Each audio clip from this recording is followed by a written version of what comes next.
दोस्तों फागुन का महीना होता है और उसी महीने में होली का त्योहार भी नज़दीक में आ गया था। लोग एक दूसरे के साथ में कपड़े फाड़ होली खेल रहे होते हैं, यानी कि रंगों का बौछार चरम सीमा पर था। दोस्तों ऐसे ही एक गांव में एक साधु अपने वायलिन को बजाते हुए वो हर एक घर से भिक्षा मांग रहा होता है।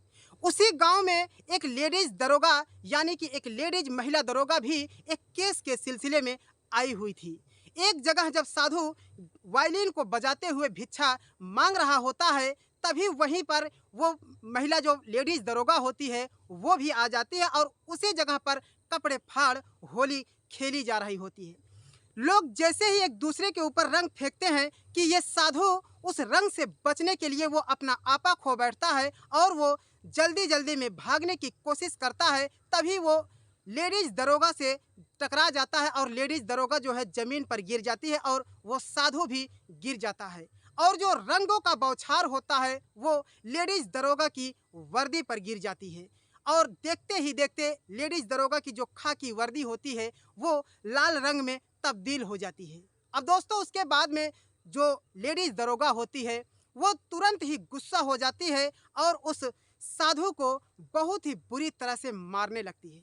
उसे लातों से और घूसों से मार रही होती है और जब साधु उस लेडीज दरोगा की आंखों को देखता है तो देख करके दंग हो जाता है। उसके नैन नक्श इस तरह से होते हैं खूबसूरती की, तो ऐसा लगता है कि कोई मिसाल ही ना हो। दोस्तों वो साधु एक तरफ से पीटा जा रहा होता है, लेकिन उसकी जो निगाहें होती है वो ऐसा लगता है कि जैसे खूबसूरती का आज पहली बार उसने दीदार किया हो। वो उस लेडीज दरोगा की आंखों में देख करके वो मुस्कुराता रहता है और जो लेडीज दरोगा होती है वो उसे अपने लातों घूसों से मारती रहती है। लेकिन जो साधु होता है वो मुस्कुराते हुए उस चेहरे का दीदार कर रहा होता है, उस चेहरे का दर्शन कर रहा होता है।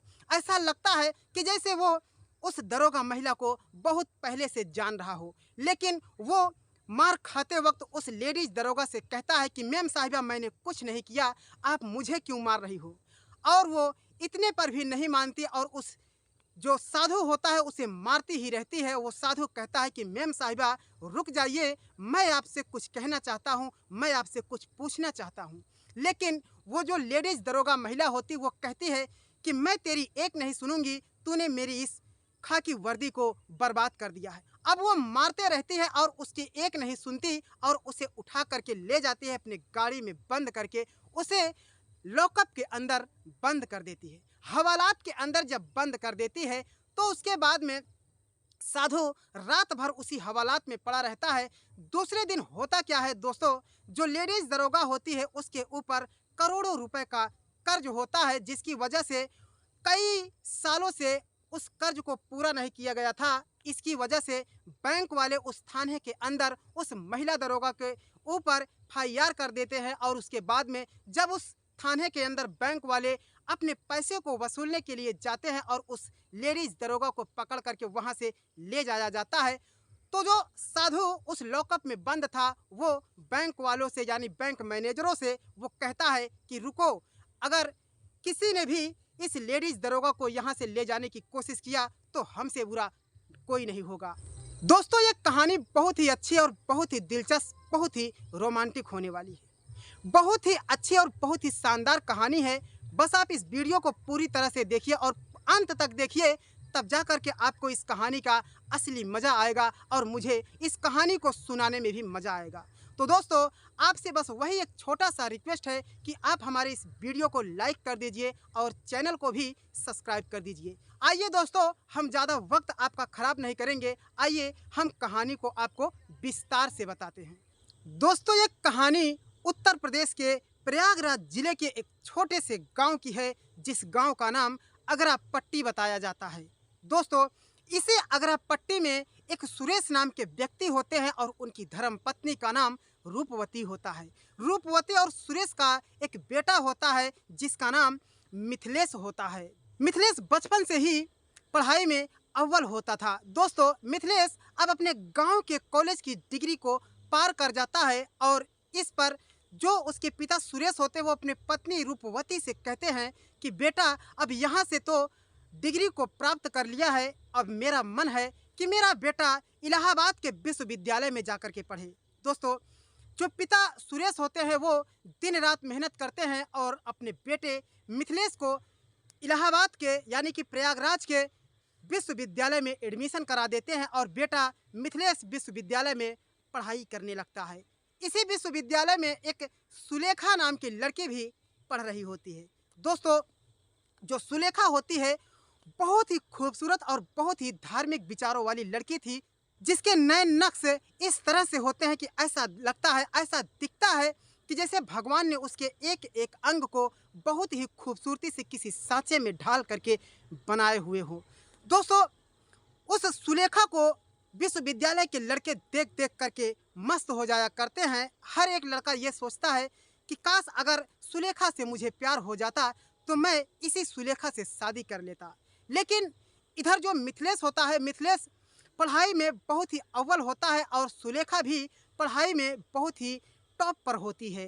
दोस्तों, हर कॉलेज में जब कोई लड़का टॉप पर होता है और जब कोई लड़की भी टॉप पर होती है तो दोनों एक दूसरे से बातें करने लगते हैं। ऐसे ही सुलेखा और मिथिलेश को एक दूसरे के साथ प्यार हो जाता है, मोहब्बत परवान चढ़ने लगती है और जो सुलेखा होती है, सुलेखा मिथिलेश से बहुत ही अच्छे से बातें करने लगती है। दिन रात सुलेखा मिथिलेश के ही बारे में सोचा करती है। दोस्तों, ऐसे ही विश्वविद्यालय में पढ़ाई करने के बाद जो मिथिलेश होता है वो सुलेखा से कहता है कि सुलेखा, अगर तुम बुरा ना मानो तो मैं तुम्हें ही अपना जीवन साथी बनाना चाहता हूँ। जो सुलेखा होती है वो कहती है कि मैं भी आपसे शादी करना चाहती हूँ।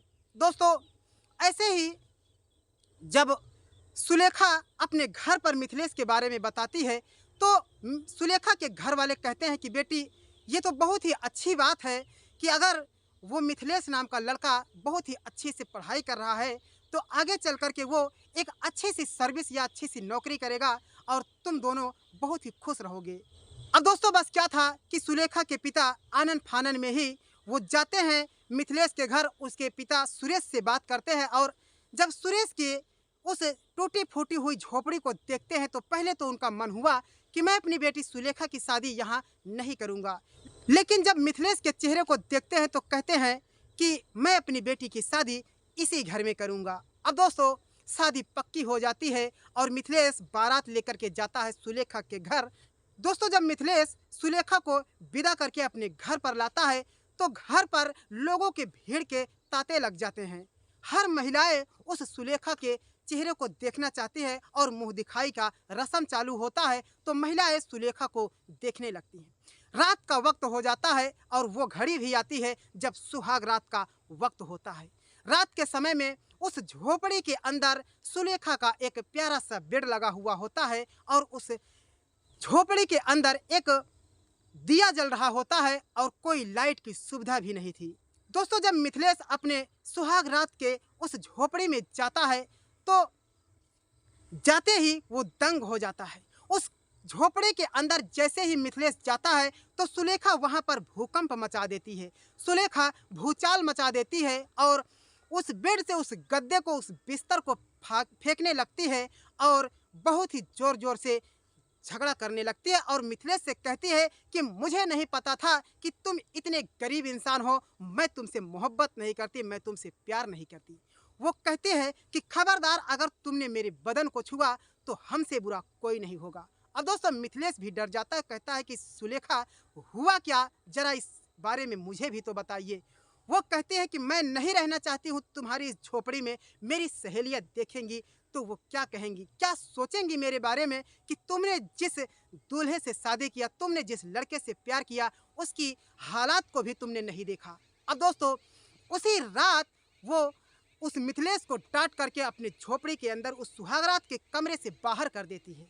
सुबह हो जाती है और जो सुलेखा होती है, सुलेखा अपने घर वालों को फ़ोन करती है और उसके घर वाले जब आते हैं तो उसके घर वाले भी कहते हैं कि सुलेखा, तुमने ही तो मिथिलेश को चाहा था, अब तुम्हें इस घर से क्या दिक्कत हो गई, क्या बुराई है इस घर में, तुम क्यों नहीं रहना चाहती हो।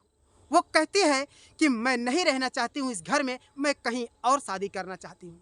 दोस्तों, ये बात जब कोर्ट में जाती है तो वहाँ पर जो सुलेखा होती है मिथिलेश से कहती है कि तुम मुझे मिथिलेश तलाक दे दो, मैं तुमसे तलाक लेना चाहती हूँ।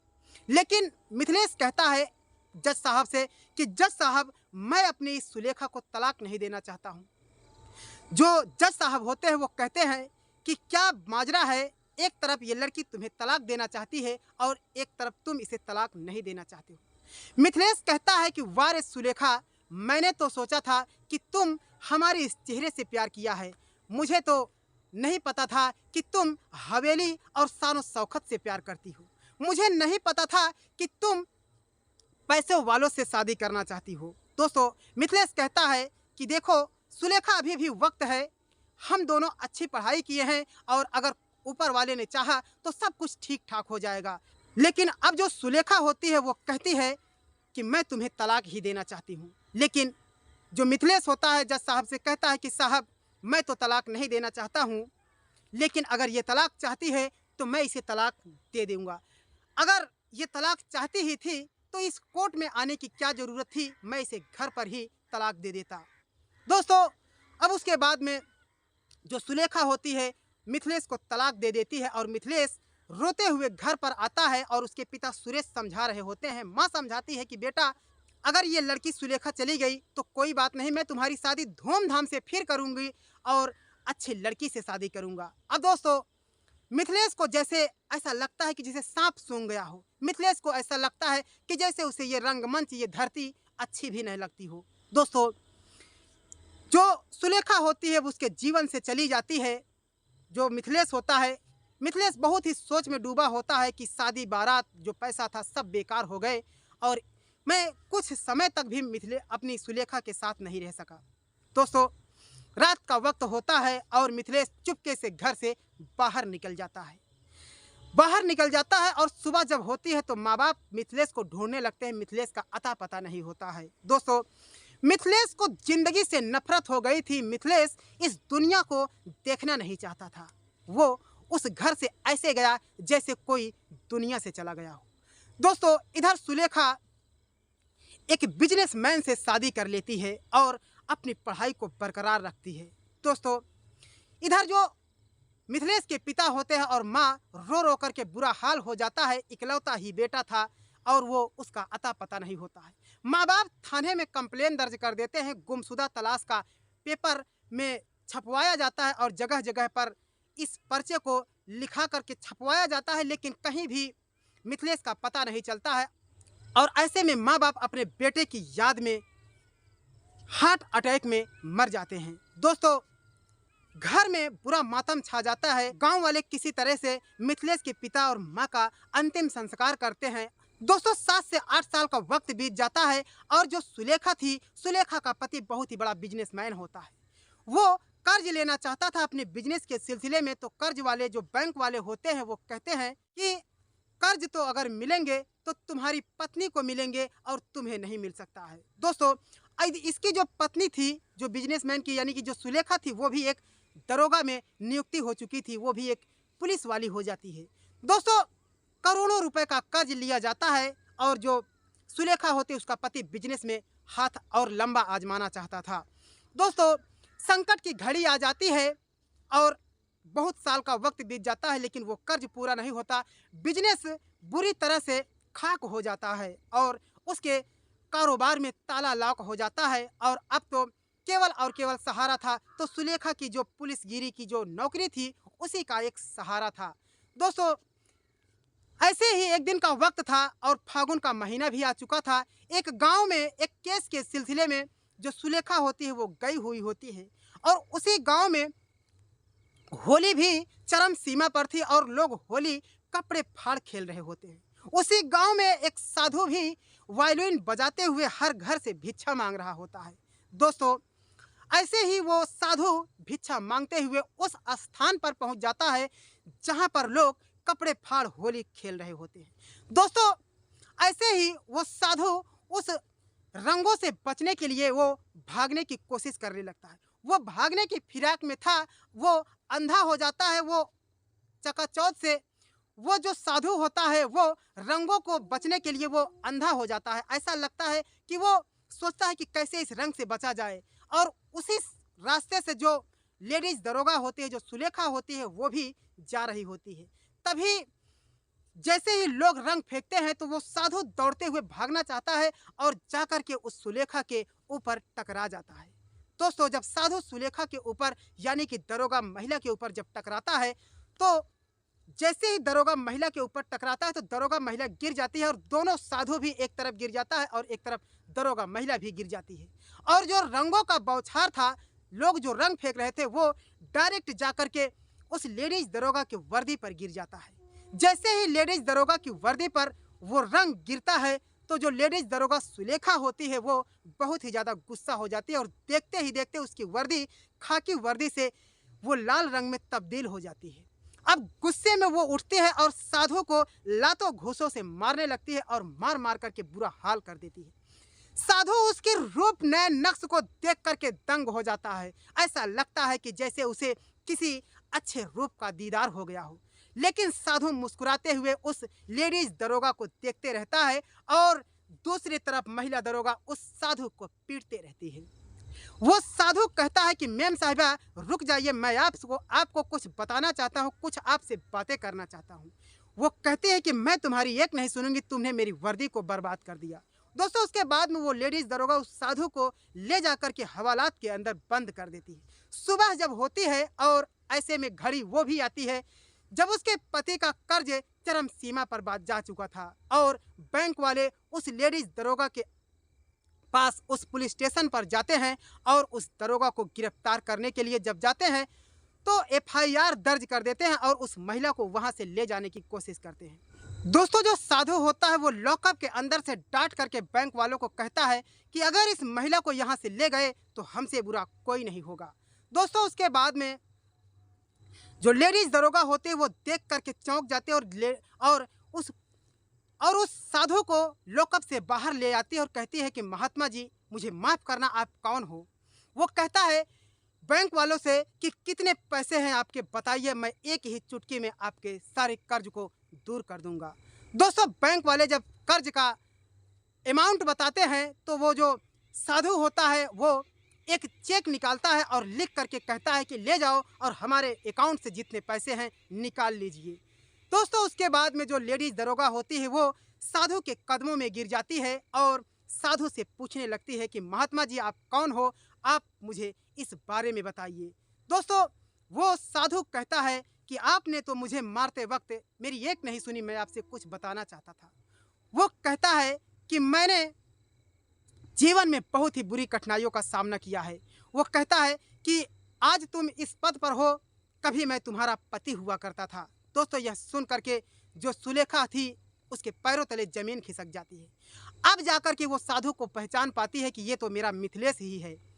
दोस्तों, उसके बाद में वो मिथिलेश के कदमों में जाती है और कहती है कि मुझे माफ़ करना। अब दोस्तों, उसके बाद में घर पर ले आती है साधु का, वो खातिरदारी करती है और कहती है कि आप इस साधु का चोला छोड़ दीजिए और आप कहीं शादी कर लीजिए। दोस्तों, वो कहता है साधु कि मैंने तो आपसे ही प्यार किया था और आपके ही चेहरे का दीवाना था और अब मैं किसी से प्यार नहीं करना चाहता और मैं किसी से शादी नहीं करना चाहता।